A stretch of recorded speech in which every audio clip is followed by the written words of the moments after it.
भगवान की जय, दुर्गा माता की जय।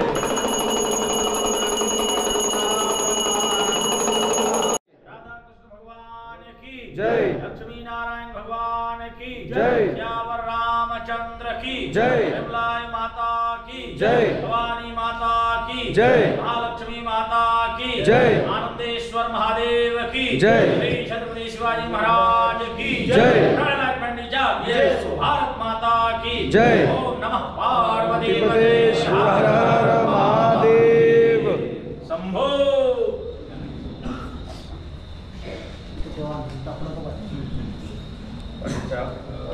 तलवार लेके थोड़ा ऐसे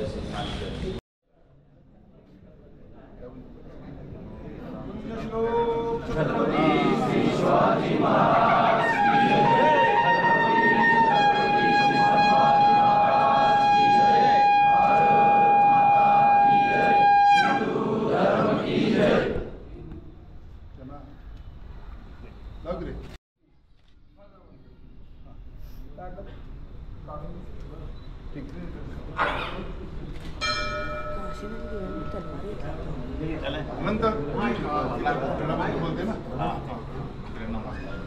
धर्मासाठी झुंजावे, झुंजून अवघ्यासी मारावे, मारिता मारिता द्यावे राज्य आपुले।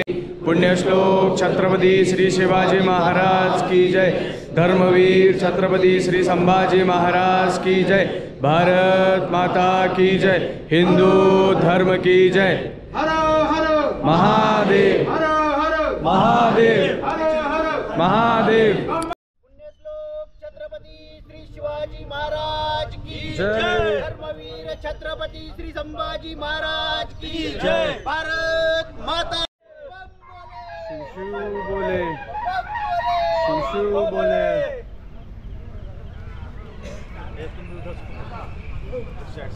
पंडित है, पाटिल पंडित होते हैं ना, साहब बहुत कर दिया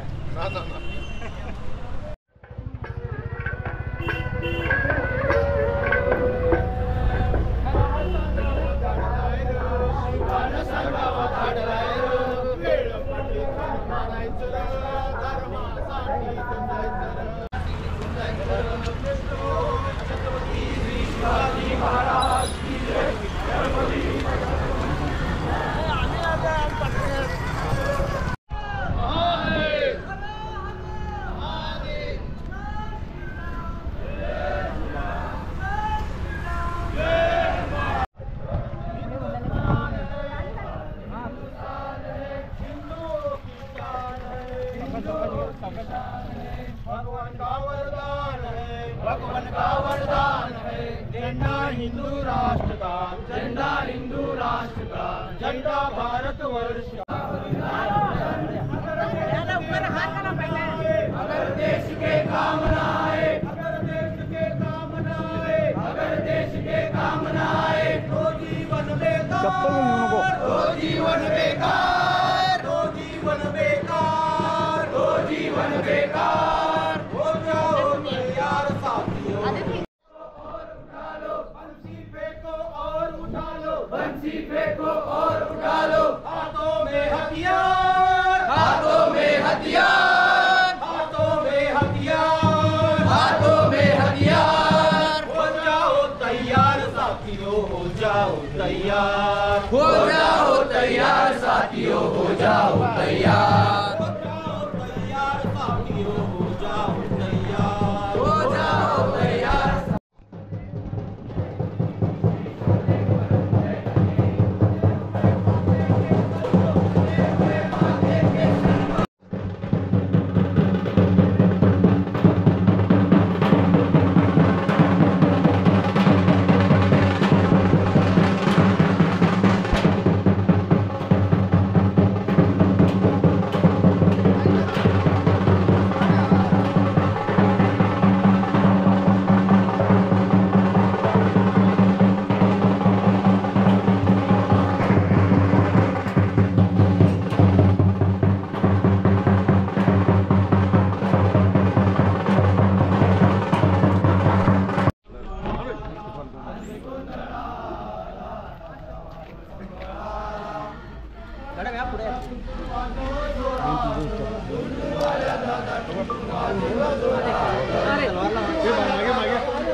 आपला इमान सोडायचं नाही.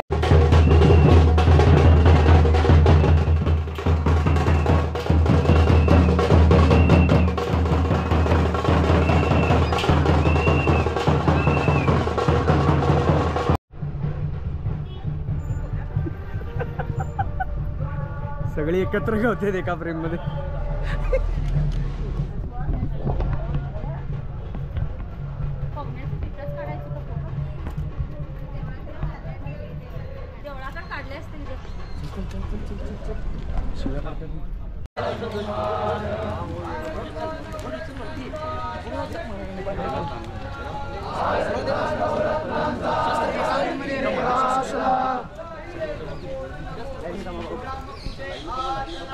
पाहिला सोडून मोती गुडने आपली छाती दाविले प्रभू रामा. गुडने आपली छाती दाविले प्रभू रामा. एकमुखान बोला बोला जय जय हनुमान. एकमुखान बोला बोला जय जय हनुमान.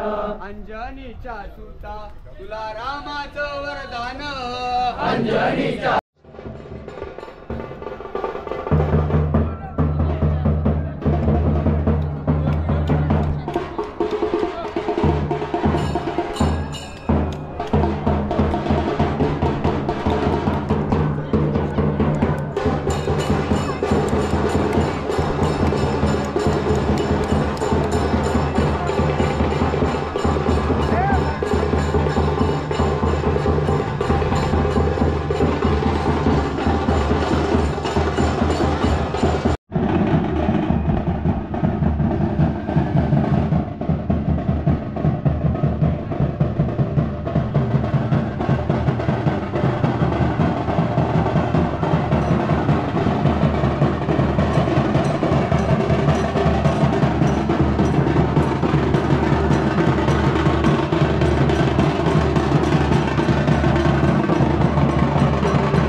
आरती सौगवती आरती सौगवती आरती सौगवती करुणी अभय सावली करुणी अभय सावली माय भूमीच्या शिरी माय भूमीच्या शिरी आयुगे युगे उभा आयुगे युगे उभा अचल राज हिमगिरी अचल राज हिमगिरी सुवर्ण सिंहासन आणि पूर्वी स्वराज्य गडापारा त्याबद्दल व्याख्यान होईल, त्यानंतर आरती होईल.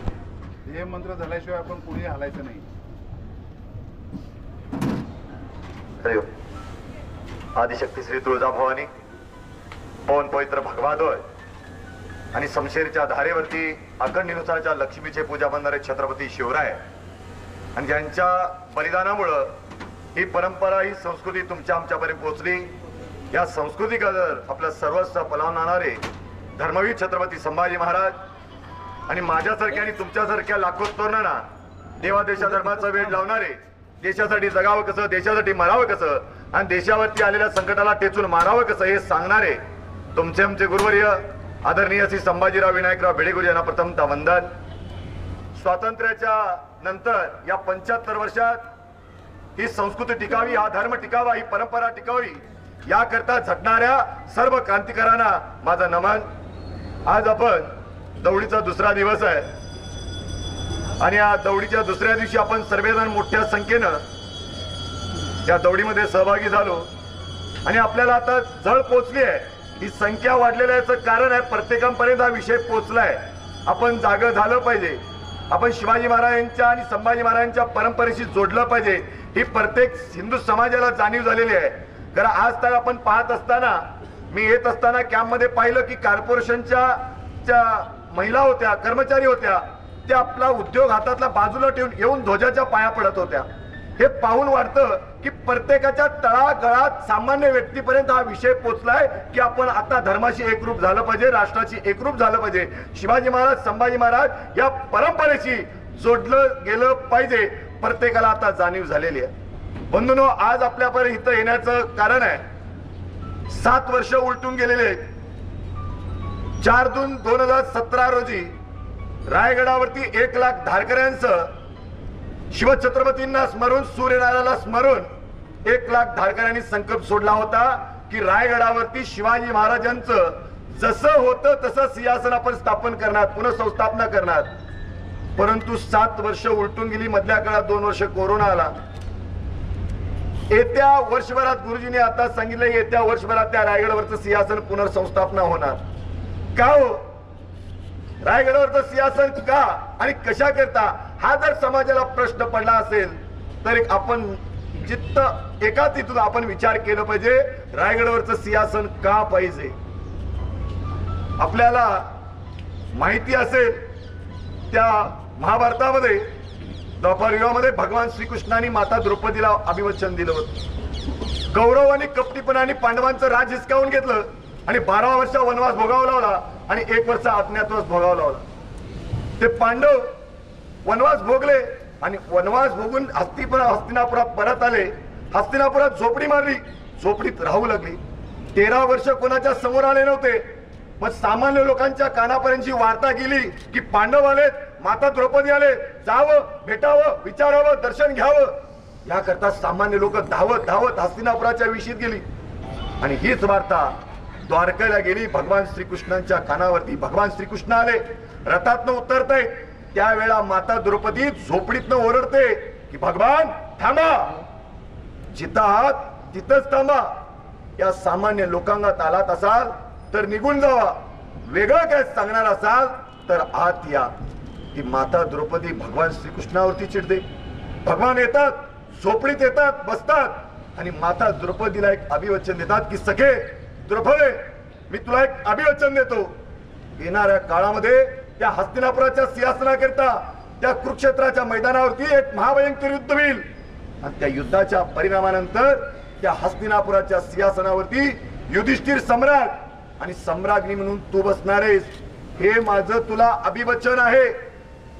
भगवान श्रीकृष्णाने माता द्रौपदीला दिलेलं अभिवचन पूर्ण केलं त्या हस्तिनापुराच्या सिंहासनावरती युधिष्ठिरला बसवलं आणि एक रात एक ध्वज निर्माण केला. तीच संकल्पना, तेच अभिवचन छत्रपती शिवरायांनी भारत मातेला दिलं. लहान वयात वय वर्ष 14 रायरेश्वरावरती शपथ घेतली आणि 3 एप्रिल 1680 ला ध्येय सोडला. पण ज्या काळात 36 वर्ष महाराज जगले तो काळ असा होता, हा भयानक होता. पण त्या काळात शिवछत्रपतींनी घेतलेला ध्यास उराश बघून रायगडावरती ज्येष्ठ शुद्ध त्रयोदशी सालिवन सके 6 जून 1674 ला महाराजांनी रायगडावरती 32 मन सुवर्ण सिंहासन स्थापन केलं आणि त्या सिंहासनावरती आरूढ झाले. पहाट झाली, त्या राज्याभिषेक दिवसाची पहाट झाली. जगदीश्वराचं दर्शन घेतलं आणि महाराज रायगडाच्या त्या सिंहासनाकडे प्रस्थान करू लागले. आणि प्रस्थान होत असताना महाराजांच्या डोळ्यातून अश्रू अनावर आल्या. अश्रू थांबत नव्हते. ते पाहतात मासाहेब जिजाऊ विचारतात की शुभा काय रडताय, काय झालं, तुम्ही छत्रपती भावाला चला, हा देश पारतंत्र्यातून स्वातंत्र्याच्या मार्गावर जातोय आणि तुम्ही रडताय का? त्यावेळेला शिवछत्रपती आपल्या आईला सांगतात की औसाहेब मी का रडतो, मला सांगू का, मी वाचावा, तुमचा शुभ छत्रपती व्हावा, हे हिंदवी स्वराज व्हावं, याकरता माझ्या प्रत्येक युद्धामध्ये, माझ्या प्रत्येक रणसंग्रामामध्ये माझा जीवाभावाचा मावळा मी गमवत आलो. औसाहेब मी आज ज्या पायऱ्या चढणार आहे त्या प्रत्येक पायरीवरती माझा शिवा कशीद आहे, माझा जीवा म्हणाय, माझा तानाजी औसाहेब माझा बाजी आहे. असं सांगून शिवछत्रपती त्या सिंहासनाच्या पायऱ्या चढून जाऊन त्या सिंहासनावरती आरूढ होतात आणि मस्तकावरती एक छत्र धरतात. आज तुम्हाला आम्हाला खोळी कल्पना असेल की शिवाजी महाराजांना ऊन वारा पाऊस लागू नये म्हणून शिवाजी महाराजांनी छत्र धरलं असेल. नाही, ज्या कुरुक्षेत्रात जसं अभिवचन भगवान श्रीकृष्णाने दिलं तसंच अभिवचन छत्रपती शिवरायांनी त्या सिंहासनावरती ते छत्र धरून दिलं की भारत माते, हे भूमाते, अवतार भूमी, तुला अनेक वेळा रक्तंबा केलं गेलं, तुझ्या अनेक वेळा तुझ्यावरती घायल करण्यात आलं, त्या परकीयांचा मानवरूपी कदंका म्हणून तुझ्या मस्तकावर मी आज छत्र धरतो. गो मातेच्या संरक्षणाकरता, माता भगिनींच्या संरक्षणाकरता, साधू संतांच्या संरक्षणाकरता, गोरगरबी रयतेच्या संरक्षणाकरता तुझ्या मस्तकावर मी छत्र धरतो. शिवछत्रपतींनी तुमच्या आमच्या संरक्षणाकरता रायगडावरचं सिंहासन स्थापन केलं होतं, तेही सोन्याचं. का? काहीतरी वेगळं पाहिजे, काही कष्टकऱ्यांचं होतं, रयतेचं होतं आणि ते हिंदवी स्वराज होतं आणि हिंदूंचं सिंहासन होतं म्हणून ते सुवर्ण म्हणजे सोन्याचं होतं. कारण अनेक भड्या परकीय सुलतानांची गाद्या होत्या, कोणाचं लाकडाचं होतं, कोणाचं पितळ्याचं होतं, कोणाचं लोखंडाचं होतं. केवळ आणि एकमेव छत्रपती शिवरायांचं सोन्याचं सिंहासन होतं. पण दुर्भाग्य, शिवछत्रपतींच्या निधनानंतर आणि संभाजी महाराजांच्या हत्येनंतर अवघ्या 2च महिन्यात रायगडावरचं सिंहासन तोडलं गेलं, फोडलं गेलं, लुटलं गेलं.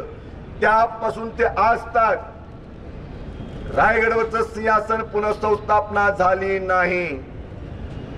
आज गेली 5 वर्ष या संघटनेच्या माध्यमातून गावोगावी फिरत असताना, आम्ही सांगत असताना, हिंदू राष्ट्र हिंदू राष्ट्राची संकल्पना सगळ्यांची होती, पण ते सांगत असताना हिंदू राष्ट्राच्या 2 पायऱ्या आम्ही सांगत होतो छाती ठोकपणे की पहिली पायरी असणार आहे प्रभू रामचंद्राचं अयोध्याबद्दल राम मंदिर आणि दुसरी पायरी असणार आहे छत्रपतींचं सिंहासन. पण तू दुर्भाग्य पहा, प्रभू रामचंद्रांच्या राम मंदिराकरता देश एकवटलं, देशानं निधी अर्पण केली, देश समर्पित झाला. पण दुर्भाग्य, ज्या प्रभू रामचंद्राचं अस्तित्व टिकलं छत्रपती शिवरायांमुळे, त्या शिवरायांच्या सिंहासनाकरता हिंदू समाज पुढाकार घेईना. का वाटीना का ते सिंहासन पुन्हा स्थापना व्हायला पाहिजे आणि होण्याची काळाची गरज आहे. या देशात जो बाजार चालाय, नंगानात चालाय, बलात्कार, गोहत्या, साधू संतांवरती हत्या, मंदिरं फोडली जातात, हे सर्व थांबवण्याकरता रायगडवरचं सिंहासन स्थापन होणं अत्यंत आवश्यक आहे. सरकार कायदा काढतील, दुसरं सरकार आले की तो कायदा पुन्हा बदलतील. या सर्वांवरती नियंत्रण आणण्याकरता रायगडवरचं सिंहासन पाहिजे. तुमचं आमचं देवघर आहे, ते देवघर भग्न पडलंय. येत्या वर्षभरात तो देवघर आपल्याला सजवायचा आहे. जसं 350 वर्षापूर्वी होता तसंच तो पुन्हा संस्थापना करायची आहे. आणि ते झाल्यानंतर प्रत्येक वर्षी वर्षातून एक दिवस त्याच्या दर्शनाकरता जायचंय.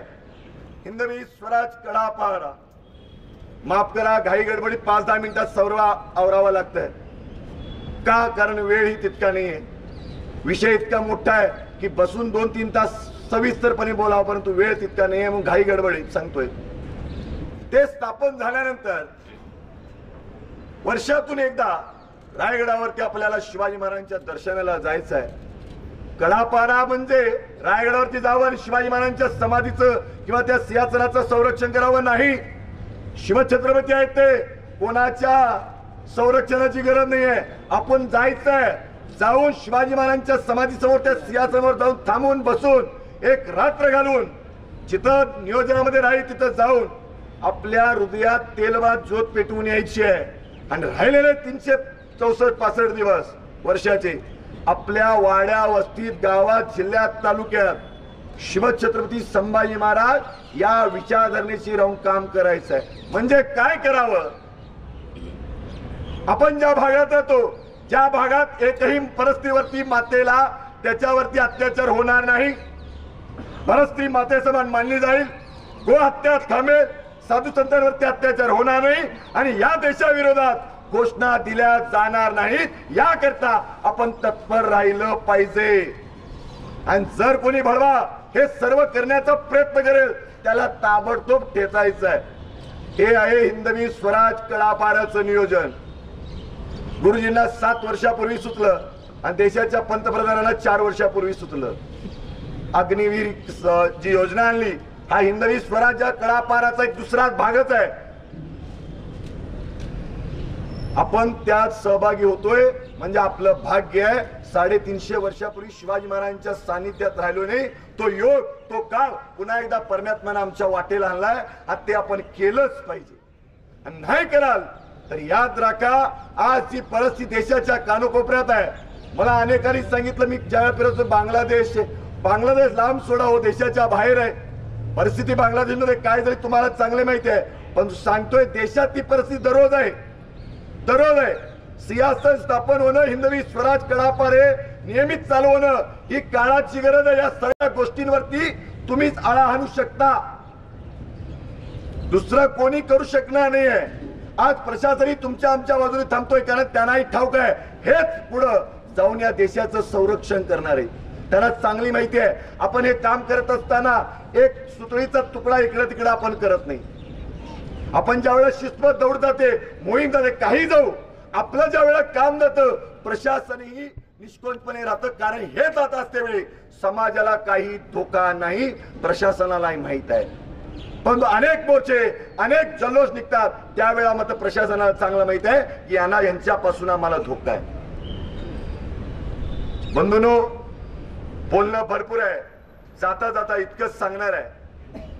आपल्याला आजही या देशामध्ये खुलेआम काही गोष्टी बोलण्याचं स्वातंत्र्य नाहीये. आपण म्हणतो घटनेला आपल्याला अधिकार दिलाय, स्वातंत्र्य दिलंय बोलण्याचा, परंतु एक व्यक्तीला घटनेचा अधिकार आणि एकट्याला नाहीये. श्रीमंत नारायण स्वामींनी एक वक्तव्य केलं आणि त्या वक्तव्याच्या विरोधात, तुमच्या माहितीपोटी सांगतो, त्या वक्तव्याच्या विरोधात त्या स्वामींना अटक व्हावी म्हणून महाराष्ट्रातील संभाजीनगर येथून एक आमदार उठतो आणि त्यांच्या सर्व धर्मीयांना आव्हान करतो की चलो मुंबई म्हणून.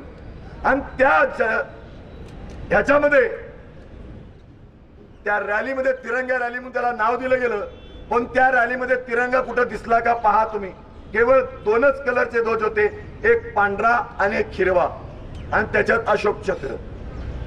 ही तिरंगा रॅली. आणि जात असताना तुमच्या माहितीपोटी सांगण्याचा हा उद्देश, कारण जात असताना तुम्ही कशा करता जाता, त्या स्वामीला अटक करा म्हणून. मग घोषणा काय देतात की सर तन से जुदा, ये तो टेलर है, पिक्चर अभी बाकी है, 15 मिनिट बोंबालता येईल.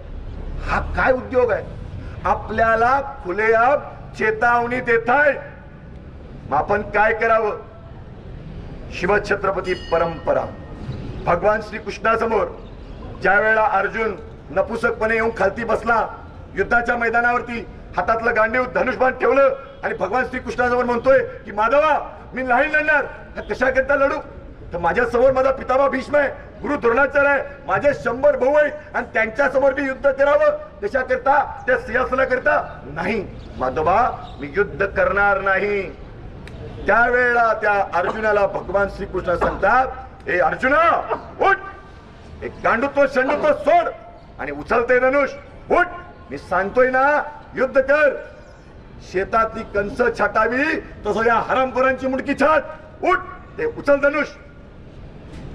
याच भडव्यांनी तुझ्या पत्नीची साडी सोडण्याचा घिनोना अपराध केलाय आणि तू हे सर्व विसरलास का? हे अर्जुना उठ, तुम्हाला जाळून मारण्याचा प्रयत्न केला. आज त्या देवीच्या दारात आलोय. आई, आजपर्यंत वैयक्तिक स्वार्थापुढे तुझ्या दारात आलोय. आज वैयक्तिक स्वार्थ बाजूला ठेवून तुझ्या समोर पदर पसरून मागणं मागतोय की आई झालं, आजपर्यंत वैयक्तिक स्वार्थ सोडून तुझ्या समोर आलोय. देवा देशा धर्माकरता लढण्याकरता सामर्थ्य, युक्ती, बुद्धी, धाडस, शौर्य, पराक्रम, युक्ती दे, हे मागण्याकरता तुझ्या दारात आलोय आणि तू दे, जेणेकरून शिवाजी महाराजांच्या अपुऱ्या इच्छा पूर्ण करण्याकरता जे लढण्यासाठी बळ लागणार आहे ते बळ तू आम्हाला दे, हे मागणं मागायला आलो. बंधूंनो, दसऱ्याच्या दिवशी एक संकल्प आपण घ्यायची आहे. प्रत्येकापर्यंत ज्यांच्या कानावरती माझा आवाज पोचतोय, विजयादशमी हा सर्वात मोठा योग आहे. त्या आदिशक्तीनं, माता दुर्गेनं त्या महिषासुराचा वध केला आणि त्या असुरावरती विजय मिळवला आणि प्रभू रामचंद्रांनी रावणाचा वध करून अधर्मावरती धर्माचं राज्य स्थापन केलं आणि पांडवांनी 13 वर्षाचा वनवास भोगून वनवासातून बाहेर आले. त्यावेळेला त्या विजयदशमी दिवशी शस्त्र पुजवली. हा योग आहे. त्या योगाला अनुसरून ते डोळ्यासमोर ठेवून आपण जपलेल्या प्रत्येकानी आपल्या इच्छेनुसार तन्ना मनानं, फुलना फुलानं, पाकळीनं, इच्छा शक्तीनं 32 मन सुवर्ण सिंहासनाकरता निधी अर्पण करा. आणि तुम्ही करत असताना तुमच्या शेजार पाजारानं, वाड्या, वस्तीत, गल्लीत सगळ्यांना सांगा की त्या दिवशी आपण सोनं घ्या आणि सोन्यासकट राहा म्हणतो ना, मग त्या रायगडावरचं सोन्याचं सिंहासन निर्माण करता आपल्या घामाचा, कष्टाचा 1 रुपया तरी त्या रायगडावरच्या सिंहासनाकरता पोचण्याकरता आपण संकल्प उचलूया आणि त्या दिवशी आपला निधी अर्पण करूया. करणार नाहीतर राहू दे. हिरामणी का प्रत्येक वर्षी येत आहे, बोलू तर प्रमुख ऐकून जाऊया.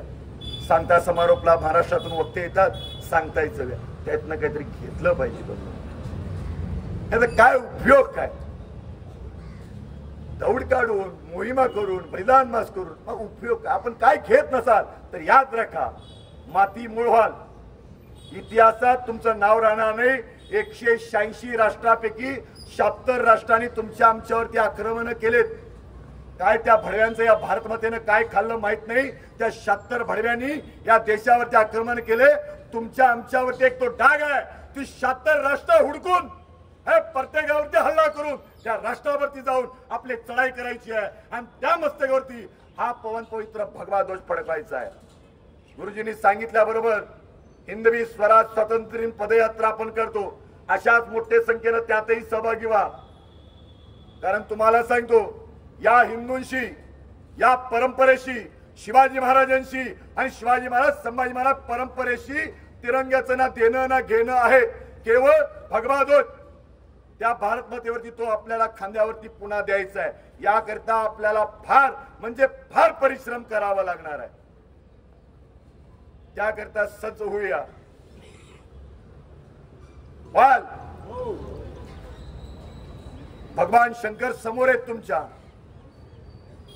तुम्हाला त्या शंकराचं आणि तुम्हाला त्या जन्म दिलेल्या आई वडिलांची शपथ आजपासून मी तुम्हाला आता दोरा गळ्यात बांधून जातो. आज भरपूर झाला आता वर्षभर. त्या जन्म दिलेल्या आई वडिलांची तुम्हाला शपथ आहे. तुम्ही आजपासून आहात हे बघून अभिमान वाटतोय. तुम्ही आहात, पण तो आजपासून निष्ठरपणानं, निशोकंचपणानं भारत मातेशी एकरूप व्हा. थांबूया. बोलायला लागलो की वेळ भरपूर निघून जाईल. तुम्ही त्या कार्याशी एकरूप व्हा अशी आशा बाळगतो. भगिनींनाही विनंती आहे की जी संकट देशभरात आहेत ती संकट तुमच्या आमच्या चौकटीपर्यंत येऊन पोहोचलेत. हे का पोटतिडकीने बोलतोय? कारण माझी आज 2 महिन्याची मुलगी आहे. मला भविष्याची जाणीव आहे. माझ्या मुलीवरती तो वेळ येऊ नये याकरता इथं आलोय. मला प्रमुख बोलवतील, माझं सोशल मीडियावरती काही तर व्हायरल म्हणून त्यासाठी काही आलो नाही. माझी आज 2 महिन्याची मुलगी आहे. त्या माझ्या मुलगीवरती पुढे जाऊन अशी 36 तुकडे माझ्या मुलगीचे होऊ नये याकरता त्या पोटतिडकीने इथं आलोय. एवढंच माझं आहे. मग त्याकरता काय करावं नाही काय करावं हे तुमच्या हातात आहे. हा मग शस्त्र कशा करता वापरावे हे तुम्हाला चांगलं माहिती आहे. थांबूया, गीत गुया 4 कडव्याचं मोठ्या आवाजात म्हणा. तिथल्या तिथं गुळगुळगुळ करू नका. हात जोडा.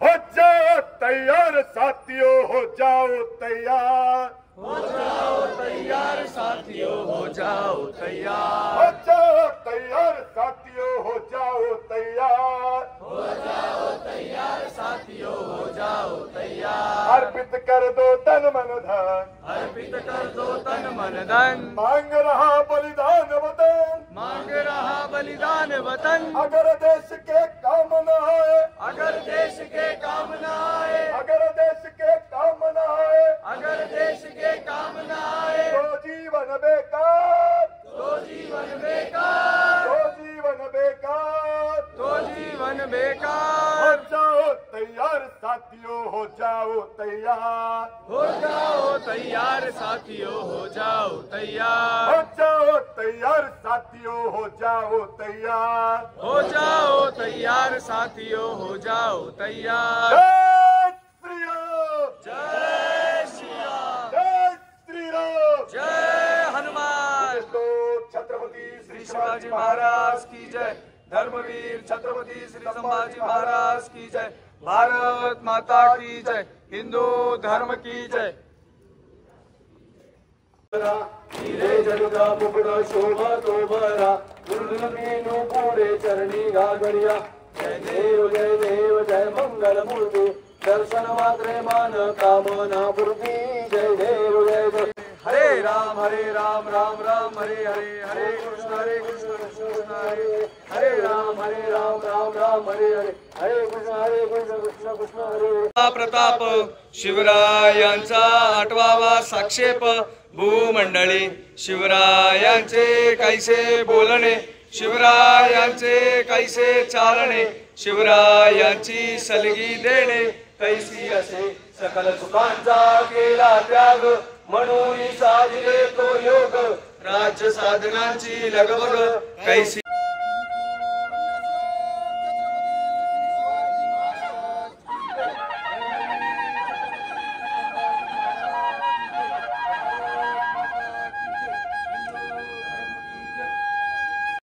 कृपया दर्शन घेऊ शकता.